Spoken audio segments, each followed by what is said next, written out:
Hello and welcome to the Literary Bar. How are you doing? I must say that 2025 is pretty dramatic. Locally and internationally, things are looking wild.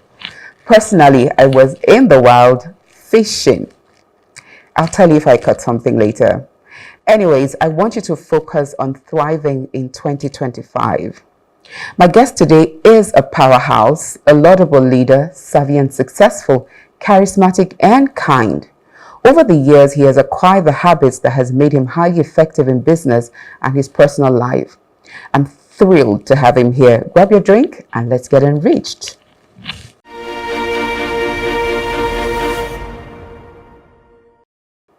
March 8 is International Women's Day, and I send well-deserved flowers to women everywhere. Because of you, the world is a wonderful place. Two of my fierce females are celebrating their birthdays. My gorgeous niece, Wura Olatunde, bright, beautiful, a joy to behold. Wura, baby, you make us so proud. I love you. And also my friend, Auntie Josephine Obukowo, you are diamond and phenomenal and amazing. I wish you both joy, laughter, good health, and happiness. And even more interesting, the 20th of March is International Day of Happiness. This year's theme is caring and sharing. The leader of Bhutan, and this is the backstory, wanted to prioritize gross national happiness of his people over that in personal gross national product. And the United Nations adopted the concept and set aside March the 20th annually to celebrate global human happiness. Is that not what we're all looking for? Happiness. I went bird watching recently and it was a happy adventure for me. You would see me jumping up. I didn't kill any birds though.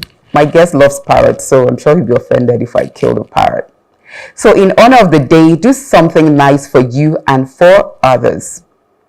My guest, Dr. Kayode Thomas, knows something about making people very happy. I met him at the Pacheli School for the Blind twice. He could have sent money and gifts, but he came, stayed, and watched the Nativity play at Christmas.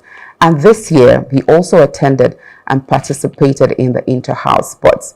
He is in the yellow house. I don't know if that house word, but anyways, Dr. Kayode Thomas is the CEO of Bell Oil and Gas, a leading indigenous upstream oil services company. He has a solid background in corporate strategy, business development and analysis, project management, and supply chain management. And this is the abridged version. He's an alumnus of Harvard Business School and Warwick Business School. He is a finalist in the 2011 Ernst & Young Entrepreneur of the Year Award. Kayode Thomas is the chairman and founder of Refugio Communications, a strong advocate of continuous learning. Dr. Kayode Thomas holds a PhD in business administration. He'll be reviewing a book considered relevant for business and life success, The 7 Habits of Highly Effective People, Powerful Lessons in Personal Change by Stephen Covey after the break. So get your pen and paper, cause we'll be getting an education. See you after the break.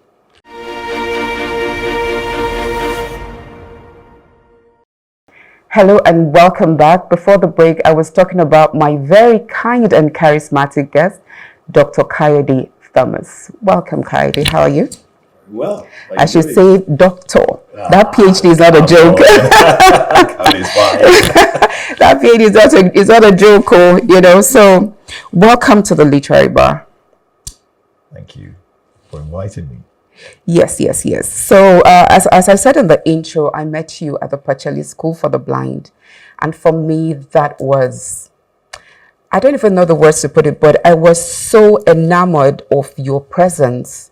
You gave quite a decent amount of money, gifts, and all that. But it was your presence that I found most captivating. Because like I said, and there's nothing wrong when people send stuff, but the fact that you took time out of your busy schedule to come here, for me, that is simply amazing. And on behalf of Pacheli School for the Blind, I want to say thank you.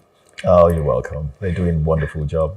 Yeah. So, but you're a young man and you've achieved quite a lot going by your bio, which I said I had to abridge, it's plenty. A book, a business book or something, I'll call it, what we call the 7 habits of... A life book. A life book. So we were talking about books that made impact, and you said that the 7 habits of highly effective people by Stephen Covey had a huge impact on you, and you actually go about teaching this to your staff all the time. How did you come about this book? Well, if you're a reader like me, you would research. Your research could bring you into contact with people who have read a book. And in this case, I stumbled over the book online. It looked good. Really? And I bought it, I read it, and I read it again late last year for the 4th time. So there you go. 1, 2, 3, 4. Oh, yeah. Do you know there's something about this book, and this is a confession. This is a book that, like How to Win Friends and Influence People, Dale Carnegie. A lot of these books people talk about, but they never read. If you go to people's libraries, it's there. But you have read it for the 4th time. Yes. Why? What makes it stand out? Well, there's also a workbook. Okay. Where you can, and I'll give you a copy, where you actually, it's condensed, and you can actually write things down within that book, which you can review later. And for me, each year, as the year ends and we have the grace to get into another year, I think through what I want to achieve. Everybody has New Year resolutions, and how it can be achieved, and how I can help others also achieve. So every time I share, I'm also speaking to myself. And so I decided to go back to this, and it struck me again that to achieve this year, or in any year for that matter, certain principles have to be applied. Okay. I'm sure you know how we say Nigerians are survivors, and I've heard it a lot of the times, and we are survivors, and there's nothing wrong with that. But is it really about surviving? Look at how the dictionary defines survive. It says to live or exist in spite of danger or difficulty. That's a rat race. That's not the essence. I don't want to just survive. People shouldn't just survive. People need to thrive. And what does thrive mean? That word thrive means to succeed, to accomplish, to prosper, to develop vigorously, to flourish. And that's why the 7 habits became a very potent weapon in achieving those things. And the beauty of it is that the author sort of helps us describe what effectiveness is, and be mindful of the heading of the book itself. It's not the 7 habits of effective people, highly effective. And there's a subtle difference there. And that makes all the difference in terms of what we can achieve. So he went on to describe what effectiveness really means. It's not effectiveness in the cliche type of just describing. He says that it is striking a balance between achieving a desired result and taking care of that which produces the results. Okay. So when you put it in the right context, you have a goal or an objective, you want to thrive. Well, what do you need to achieve? I say the 7 habits. You must then take care of that. I put in a simple ratio, P over PC ratio, where P is that which you want to achieve, and PC is taking care of that which will produce the results that you desire. Okay, before we go into that, because I mean, you condensed it for your staff, so you had the PowerPoint of it. We're going to take it one by one briefly, but before we delve into that, you're in oil servicing business, and in Nigeria, once we say, oh, somebody's in the oil business, we assume that really their money is flowing, like oil. And you've been in business since when? 2002. 2002. How did you get into this? I'm asking this because a lot of young people will say, everything is too hard. How am I going to start? I don't have capital. I don't have anything. So how did you start? the business so that another person can be inspired? Oh, absolutely. That's the whole idea. I mean, I spent my early career in the UK. Okay. But then it wasn't enough. And I felt that I had enough in the kitty to come back home and actually contribute my own little quota. So I teamed up with a couple of my friends, and then we had this crazy idea of coming back, doing something, creating value, leaving a legacy, employing people, empowering people. But you have to have the vision. Okay. And again, it sounds like a cliche, but it's not. You know, Habakkuk 2:2, write the vision, make it plain. I told you should be a pastor. you have that pastor look. Okay, go on. About that. But you know, you have to have that vision. And when we come to talk about the 7 habits, you would see the role of the vision there. Okay. Because that's what drives you when the inevitable difficulties strike. Okay. And when the challenges come, what continues to drive you is the end game. What are you trying to achieve? Yes, we didn't have the experience and we didn't have the money, but we had each other. We had a good team. We recognized the power of us working together. As I said, we have the vision, we have the determination, we have the strength, and we have the never say die. Just keep going until something happens. And something always happens. Yeah. Okay, and this leads me to the beginning of the book before we get into this, because Stephen Covey, again, I'll mention this book was written in 1989. Unfortunately, he passed away in 2012, but he lives through his work.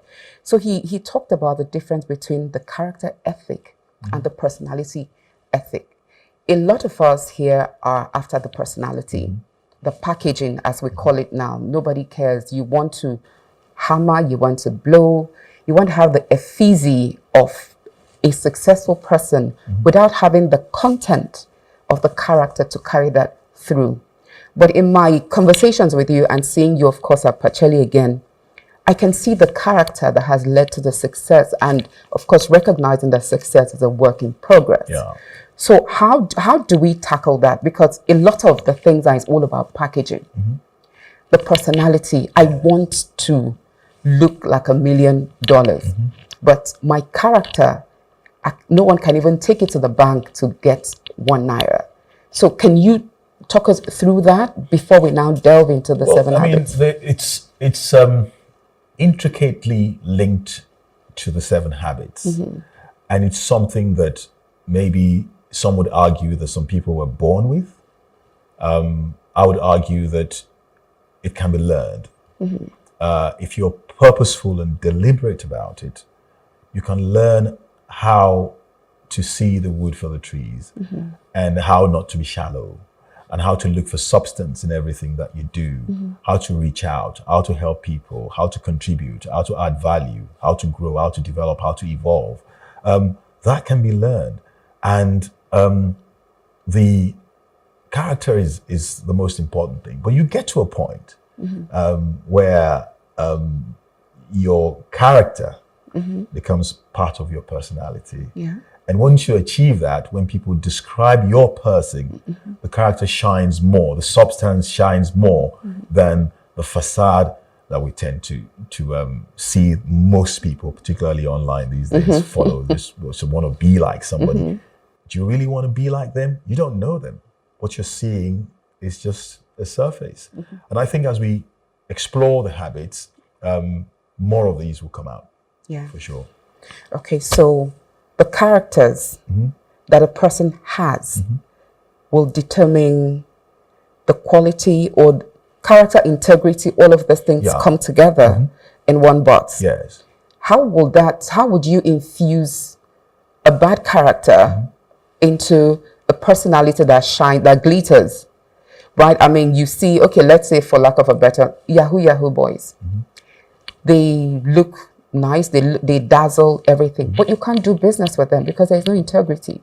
So while the personality is shining, they are hollow in terms of the content of their character. Yes, and the shining personality again is very it's bogus. There's nothing exciting about it. There's nothing exciting about cheating other people. Yes. There's nothing admirable about But stealing. you see, on the streets, they say you're smart if you can cheat them. Yes. So are they smart? They may be smart, and they may have channeled their smartness the wrong way. But we encourage young people, there's nothing admirable about cheating. Because catching a mugu. Because you can succeed doing it properly. Yes. And there's an avalanche of a list of people, thousands and thousands on the planet who have succeeded by doing the right thing. So you don't need to do the wrong thing. Matter of fact, this book talks about doing the right things at the right time as part of the habits that you need to employ. So what you see with fraudsters, I've been a victim, story for another day. What you see with fraudsters is nothing exciting. And so they lack character. The personality that people follow is the surface, the end result. And we are in a society where people then don't care anymore about the how you got it. It's the what. As long as you look glossy, you can dangle a few things, and nice cars, all that, the rest of it, nobody cares anymore. But that's not what we're talking about. What we're talking about is the real deal, the substance, the character.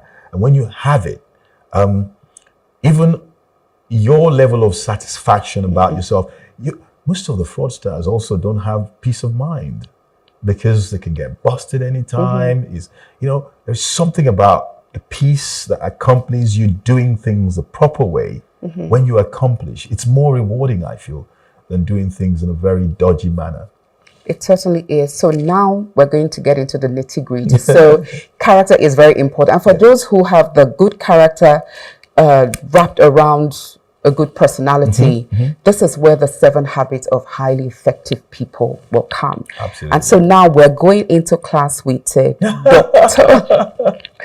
Dr. Thomas. So you remember everything because you prepared the slides. Oh yeah, I do. Yeah. Take it up. Number 1. All right.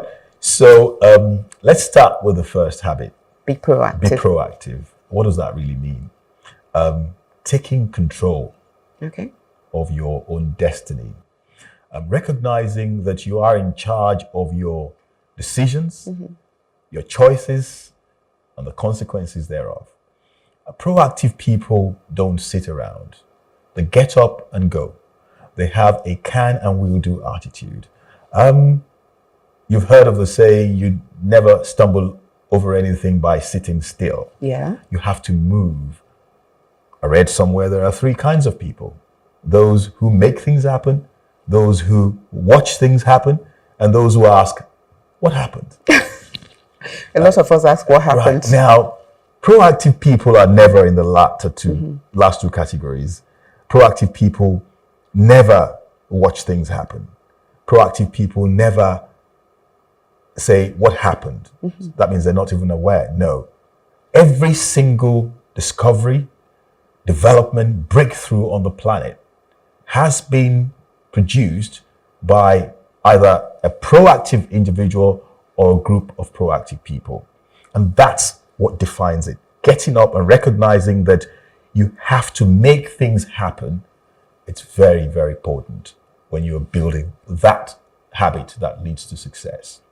Being proactive. In the country where we have this sit down look attitude, let's see what's going to happen, that becomes a bit tough on the people because I say sometimes maybe because of our dependence on social media and the internet, people just now with AI writing scripts and doing everything for you, people just don't feel the need to get up and do anything. They just want things to come and happen for them. And again, the spiritual angle, churches, just think about it and then those things will But that's the irony of it, isn't it? Because I find that in this society, being proactive is more powerful than in most. And so if we take the view that we want to sit down and look, we're not going to achieve. It's just as simple as that. Yeah. Because this environment is tough. And for you to rise above the challenge, you can't sit around. You have to find the energy somewhere, whether it's praying, whether it's whatever. You have to find the energy that means that you get up and go. And do something. Because nobody spoon feeds here. And so you might fall by the wayside. Now I say to people, if your desire is to be mediocre, average, below average, then you don't need to be proactive. You're going about it the right way. But if you want to thrive, you have to be proactive. And in 2025, we said we're going to thrive. Absolutely. So, okay, the second one. Begin with the end in mind. I mentioned earlier about vision. Okay. Most people are not prepared for the kind of success they imagine they want. The 5 Ps. I taught my kids this when they were pretty small.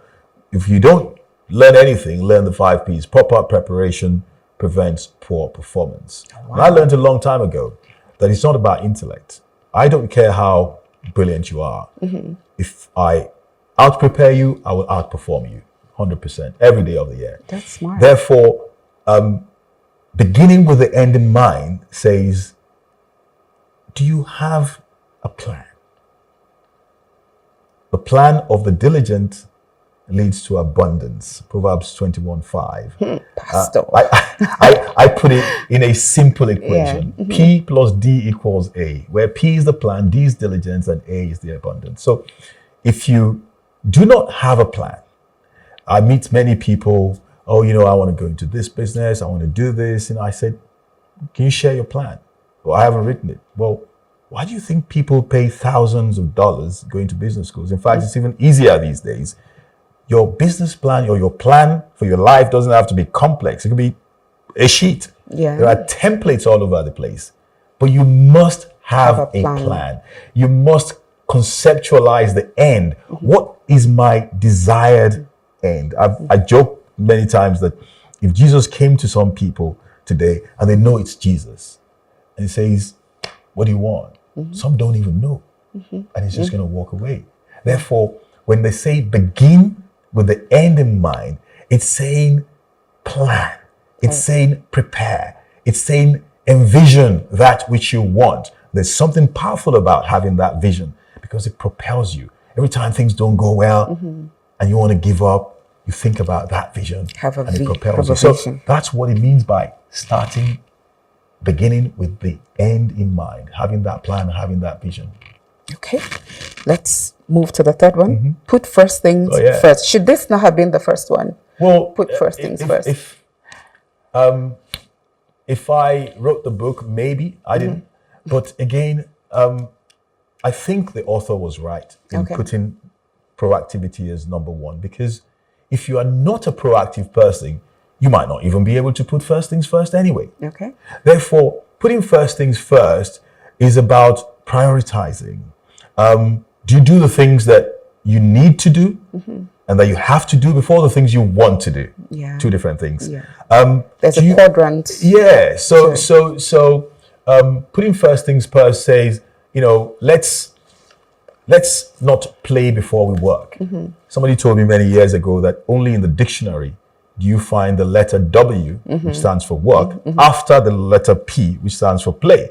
In reality, you got to work before you play. Otherwise, you got it the other way around. The horse has to be before the cart. And you're right, there is a quadrant. That quadrant talks about, I think the top left talks about, the things that are very urgent and very important, which you have to do yourself. And then it talks about the things that are, not urgent, but important, which you have to plan. Yeah. The idea is that if you spend most of your time on things, everything with you is always urgent and urgent and important, you're not planning. Yeah. So the desired position is the top right, where things are not urgent, but before they become urgent, you put the plan in place to make sure that you can deal with them. The bottom left talks about things that are not important, but they're urgent.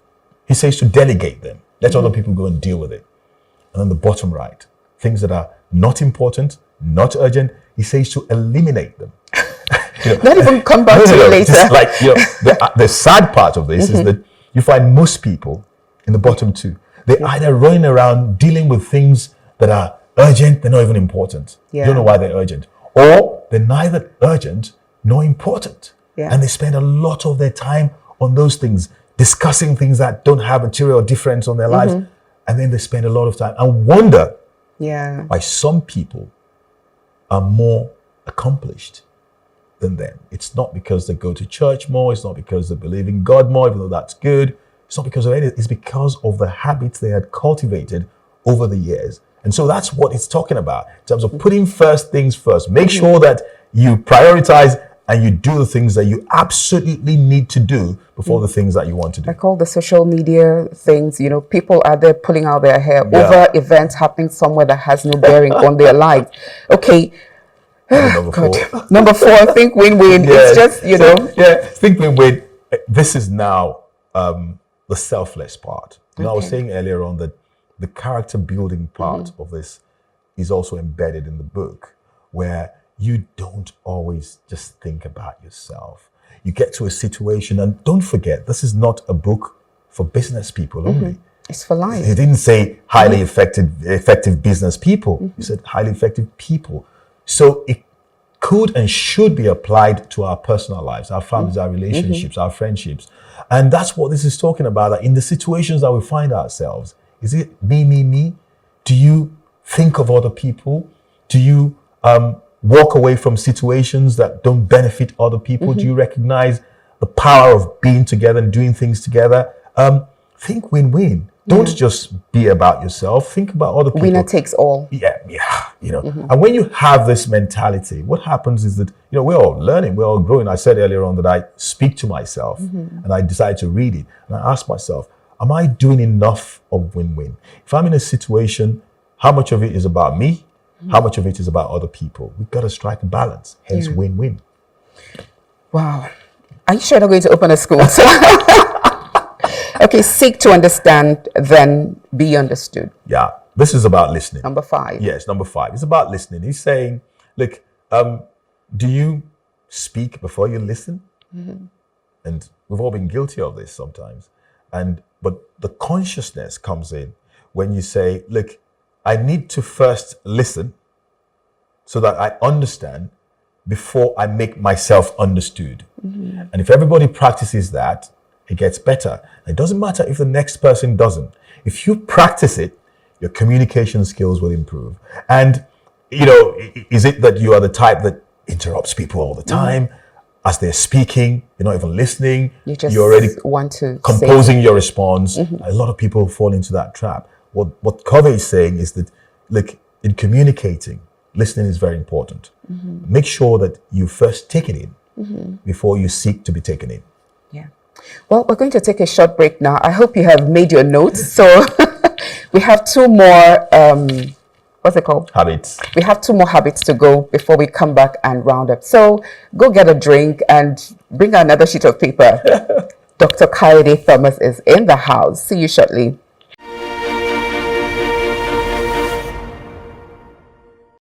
Welcome back, and if you're just joining us, we're talking about the 7 habits of highly effective people. My guest today is Dr. Kayode Thomas, and he's a lecturer, so he's been lecturing us since, so you can always rewind this and start again. So before we went on break, we got to the 5th habit, and now we're moving to the 6th habit, synergize, and that's about teams. Absolutely. So the first 3 habits were about independence. Yeah. The next 3 to 6, were about interdependence. Okay. The final habit is about continuous improvement. So habit number 6 says synergize. And it talks about the collective whole, the power of doing things together. You've heard of this people who are described as self-made millionaires. Yes. There is no nobody's self-made. If you inherit wealth, you clearly are not self-made. If you move from grass to grace, you couldn't have done it without people.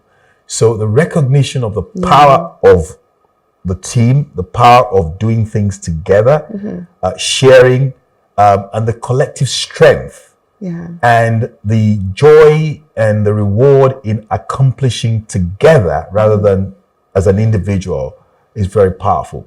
As an individual, as a business, as a team, as a family, what Kayode is saying here is that you have to seek to collaborate with people. one of my passion is alliances. My thesis is actually on strategic alliances. Partnership is everything because you gain strength, you add value, you get value. That's what that habit is saying. If you recognize that you need people, I mean, the pandemic is a case in point. I once drove when the lockdown was, I couldn't go anywhere. And I was going crazy because I didn't manage to escape before the lockdown. So I would drive from my house to the office a few times in the week. And you know how busy the roads are normally? None. It was a clear indication. It was so scary. I wanted to turn back. Like, this is how it would be if I lived alone around. So if I didn't take any lessons from the pandemic, the power of togetherness became very, very, very glaring. Ubuntu, like the South Africans say, Ubuntu. Became very glaring. So that's what Kayode is saying there. Synergize, work with people, recognize the power of doing things together, and you'll be better off for it. Okay, my producer is on my neck. So sharpen the saw. What is that about? It's about continuous improvement. Okay. He divides it into 4: body, mind, heart, and soul. The body is about your physical appearance. You want to eat that pounded yam at 2 a.m. It doesn't matter.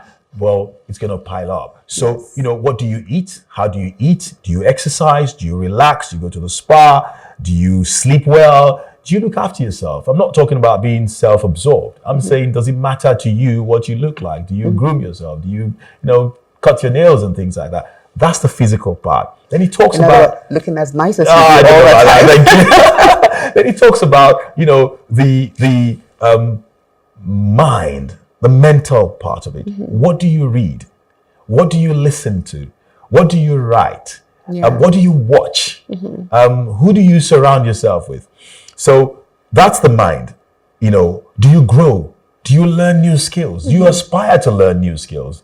Then we go into the heart, which is the social and the emotional side of things. Do you have the right relationships? Do you surround yourself with good people? Do you have relationships? Do you have friends? Do you socialize? You've got to do these things. And, there's this bit that I read also that, you cannot soar like an eagle if you surround yourself with chickens. Yes. Therefore, do you have a mentor?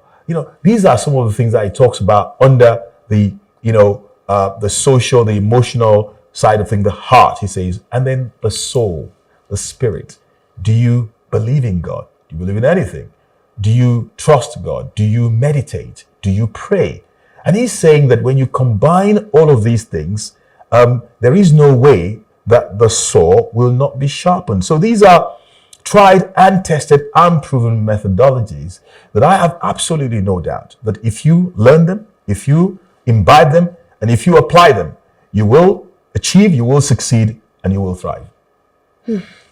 That is just a lovely place to wrap it up because the 7 habits, obviously, since you are walking 7 habits, I hope. habit person, and it's nice that you're talking about. I told you that there's an 8th habit of Stephen, and that is to teach, and you're already practicing the 8th habit. So you already embody his the follow-up book to that. But I just want to thank you that the fact that you take your time to actually teach this and practice this. Like I said, from where I met you at Pacheli School for the Blind, it's obvious that you live this. I try.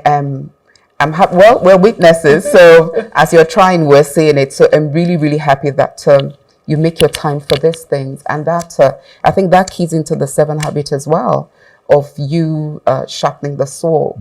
When you rub whatever it is you have against other people's needs, you become a better person. And I thank you so much for your time, Kayode. So I'd say thank you for being here today. Your presence here makes me happy. It's part of the happiness, the World Happiness Day, and I really appreciate you for coming over to the Literary Bar. I know how busy you are. We had to drag you here kicking and screaming. And so, and to you out there, choose happiness over skirmishes. Kindly share and care for one another. That's a theme for this year's International Happiness Day. Do remember that the Literary Bar is always open. For more, please follow us on Facebook, X, and Instagram. And do subscribe to our YouTube channel at Plus TV Africa. You can watch us on DSTV channel 408 and on YouTube. Make your life a happy story. My name is Chinedum. Bye-bye.